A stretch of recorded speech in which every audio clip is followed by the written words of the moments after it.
চাল ভিজিয়ে রেখেছি।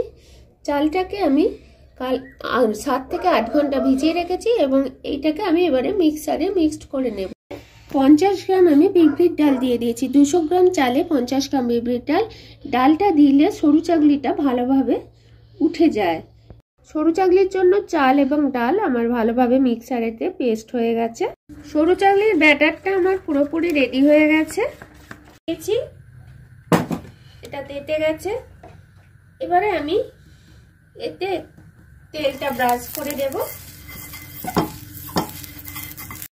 এরপর আমি ননস্টিকের মধ্যে এই ব্যাটারটা দিয়ে দেব।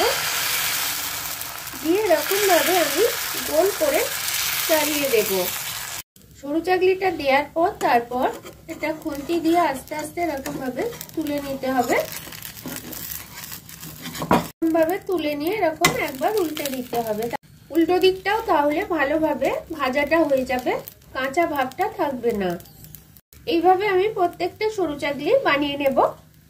প্রত্যেকটা সরু চাগলি আমার রেডি হয়ে গেল।